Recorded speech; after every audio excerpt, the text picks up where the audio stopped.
Magandang umaga mga ka-agri. Ayan. Ito po yung ating pinunlang sibuyas noong December 2, 2024. At ngayon po ay 2024 po, no? Ayan. 10 days na po yung ating punla. At ang kailangan po natin ay alisin po yung mga dayami na nasa sidewalk po, no? Para pag nagpatubig po, nagpaano po tayo, hindi po maano dyan, hindi mo pupunta po dun sa sibuyas. Ayan.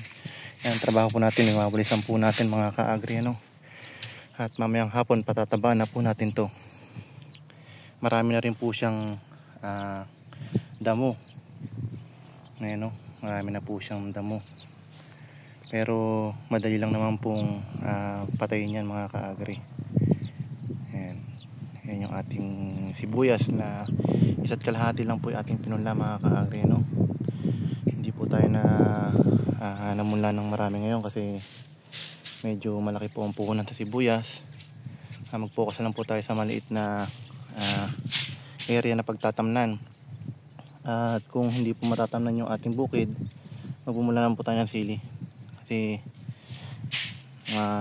makikipagsapalan lang po tayo sa pagtanim ng sibuyas ngayong panahon. Baka sakali pong gumanda po ang presyo at mapaganda rin po natin yung ano natin, maganda na rin po isa't kalahati kasi malaki na rin po yung gastos. Abot na rin po ng 50 to 60,000 po, no? Lalo na kung papatrabaho po natin lahat katulad po ng land preparation. Medyo mabigat na po kasi ang land preparation ngayon mga ka-agri. Dito po sa area na to, kung maganda po yung magiging tubo ng punla, maganda naman po, no?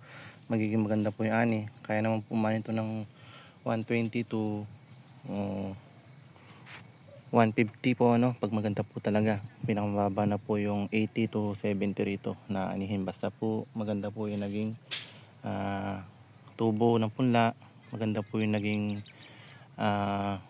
arangkada ng tanim, saka po huwag po sanang uurin yan para po mapaganda po natin yung ating pananim ngayong sibuyasan. Yan. Yan lang naman po ang sinishare natin ngayong umaga, ang pagtatanggal po ng dayami kasi alipis po kami, hindi po kami yung ipa. Kasi ito pong mga dayami na to, kapag nagpatubig po tayo o nagpa-adnib po tayo ng patubig, aangat po itong dayami na to, pupunta po dun sa sibuyas. Yun po yung magiging kalat niya po, ano? Kaya kailangan po natin maalis yan. At the same time po, pang nagdamo tayo, pupulutin po yung mga dayami po nasa loob po ng sidewalk ng sibuyas. Yan mga ka-agri, no?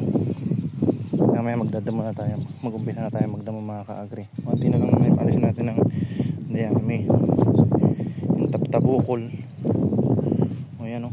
Marami siyang damo, pero dahil lang payukin yan. Kunin lang natin, antalain lang natin yung